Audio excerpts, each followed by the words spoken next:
Good evening. I want to address first, before you guys start on your document analysis for this week, I want to go over how to do this. Typically, you're going to have a passage from your book. If you have familiarized yourself with the OpenStax history book at all, you'll see throughout throughout the chapters that there'll be small little primary sources in there. I wanted to provide this one online just in case anyone hadn't gotten it yet. Keep in mind the textbook, you can actually get an e-copy for free of that through the Amazon Kindle. So the OpenStax history book, which is on your syllabus, you can get a free copy through the Kindle app. If you don't have a Kindle, you can always download the app on your cell phone or laptop, whatever. Also, make sure to look at the the syllabus, because there's another little book on there that I do want you to have. It's typically $3-4. It's not a very expensive book, but there is a great chapter on what your paper will be over for this semester. I don't want anybody freaking out. Let's get the hang of how to do this document analysis first. I will choose kind of roughly when I have a rough idea of when your paper will be done. It's usually right around mid to late October that I have that paper in there, but I like to kind of coach you through how to do it. I don't feel until I see that these document analysis sheets are being done pretty correctly, I won't throw that in for your rough draft. This document analysis worksheet done properly will turn into the rough draft of your paper when we get to that primary source. I can tell you, if you want to start familiarizing yourself with the Whiskey Rebellion, that is what your primary source paper will be over. I can tell you what that content is, but I don't want you to freak out about it yet. Like I said, I want you to get the hang of how to do this document analysis before you even start looking at that, because this will turn into that paper later on. So for these purposes, these will be 25 points a week for roughly 12 weeks. It's a 16-week semester, so you'll do roughly 12 of these. Great practice whether you're doing this for history or English or whatever. It's a good basic format if you're trying to kind of dig in and see broad viewpoints of working certain literature pieces into bigger contexts. So, for example, don't rush through these. One of these done properly should take you,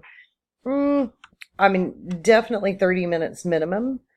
A couple things I do want to talk about first is never ever write word for word or copy word from word from your textbook or from the primary source onto this unless you use quotation marks somewhere. I will ding you for plagiarism if you do. Don't ever try to pretend that someone else's words are your own.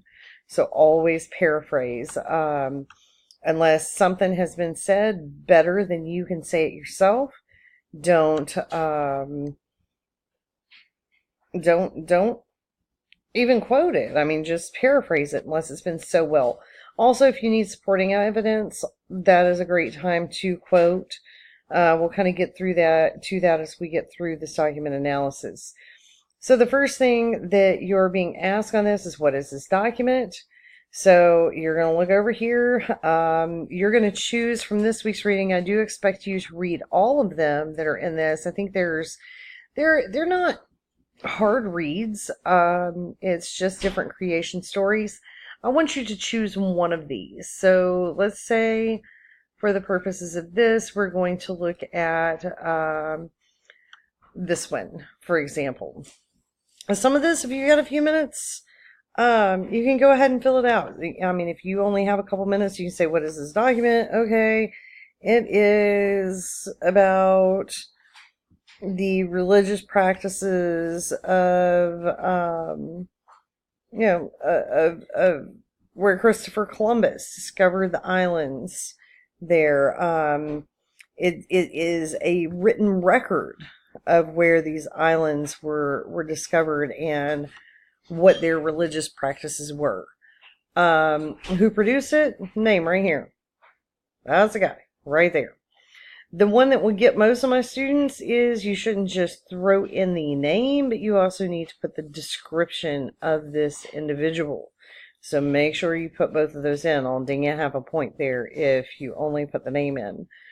For whom was it intended?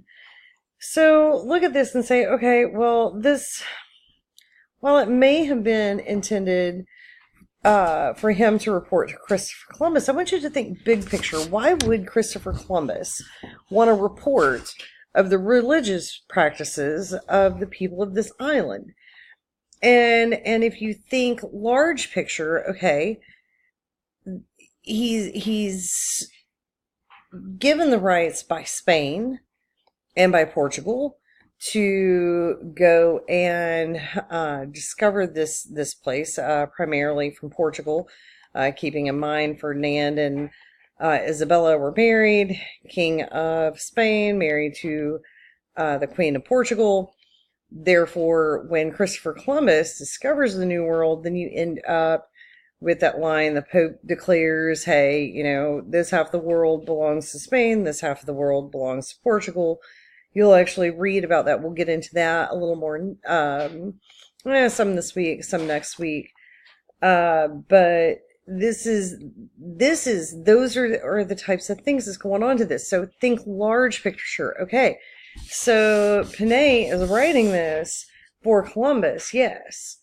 But why does Columbus want this? Do you think maybe if Columbus reports back to Queen Isabella, and Queen Isabella being Catholic, therefore maybe she will report to the Pope what's happened, and maybe there will be more support from not only from the King and Queen, but also from the church. So those are think large pictures. So what is it? Who produced it? For whom was it intended? When was this document produced? Let's see. If it doesn't tell you, you can always kind of do a guess. I cannot remember right off the top of my head when this was exactly produced. I mean, if we look down here in the footnote, we're seeing it's coming from the Reports on America from 1492 to 1592. So roughly give me an estimate. We know that Christopher Columbus didn't discover until 1492.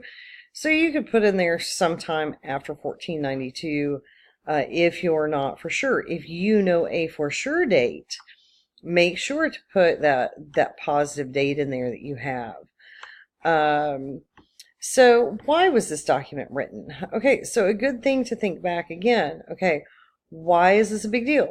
It kind of ties in for whom was it intended. When you start putting all these questions into context, then you can kind of get okay, this is why it's written. I know these seem like simple little answers, but if you're thinking them all the way through, then you get to these bigger ideas. So why was it written?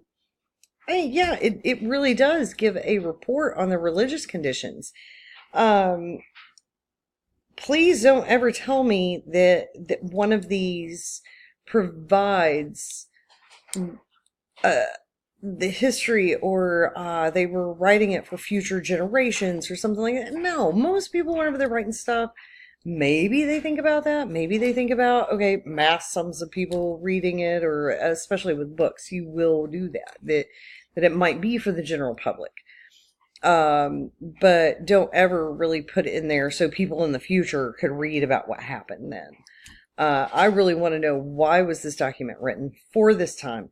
What was its purpose at this time? Its purpose at this time is to provide Europe, or to provide Spain specifically, to provide the Pope specifically, the Catholic Church specifically, the information of these people, so they will want to spread Christianity, because you're coming out of the Spanish Armada. You are coming out of, or I'm sorry, not the Spanish Armada. We're a little before that. Let's rewind there. You're coming out of the Spanish Reconquista. where they just won their lands back, and it's really a continuation of the Reconquista. So they won their lands back from the Islamic population then, and now they are spreading their faith even further. Okay, so you can look at the discovery of these islands, and I'm talking European discovery. Obviously, they had already been discovered, but the European discovery of them, you can look at this as being a continuation of their conquest to spread their religion. So it's written so you can see, okay, the Catholic Church, hey, they have done the right thing in spreading this. Now, it really does provide information about, what they're going to consider a heathenistic religion, and provide that proof for why they need to spread their religious practices. And so specifically, how is this document representative of the period, people, and events we are currently studying? What does the document illustrate? Why does it tell us about the period, people, and events? Now, I want you to notice the point difference right here. You have up to this point been at 1 point, 6 points, 15 points. Okay, 15 points on this last question. If you give me one paragraph here, I guarantee you're only going to get about 5 points from this. And on a 25-point assignment, that takes you from an A to a low B very quickly.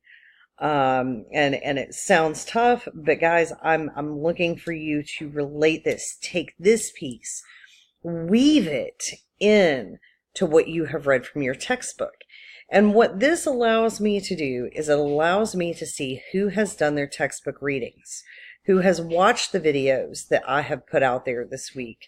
I don't just put those out there for no reason. So what you can do is say, hey, we've got this video from the Tatiano religious practices, but also, oh, it's not going to let me see it. But also we watched videos on some of the North American native cultures of Cahokia and places like that. And so yes, it talks about this religion, but we can also see, okay, in Cahokia, they had their own religious culture, their own religious practices.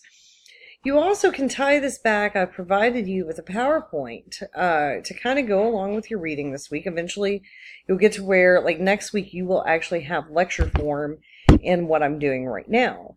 But you can say, okay, the big thing that we're looking at, big picture, is culture. So what we're trying to look at is saying, okay, in the Americas, there actually was a hardcore culture, and here's how we can see that culture that has already emerged.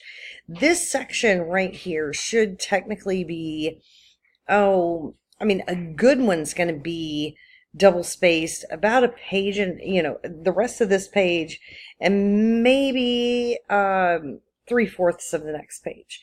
This is not something you should be able to blast right through. This is something that should take a significant amount of time, because I am looking for those big pictures. I am looking to see that you have taken a couple quotes that are really good, solid quotes. And by quotes, I'm talking only 5 to 10 words. But something that just drives home your point as to how these documents are talking about religion. Again, I want you to read all of the primary sources that have been assigned this week in this PDF file. But I only want you to write your document analysis on one. I am also going to tell you, and this will honestly tell me who listened to this video to the very end, you may not write your document analysis over the Penang document. So good luck to you. If you have any questions, please shoot me an email. All that information can be found at the top of your syllabus. Carrie.reader@eku.edu. You can also call me if you need to. Text me 859-302-0069. Have a good week, guys.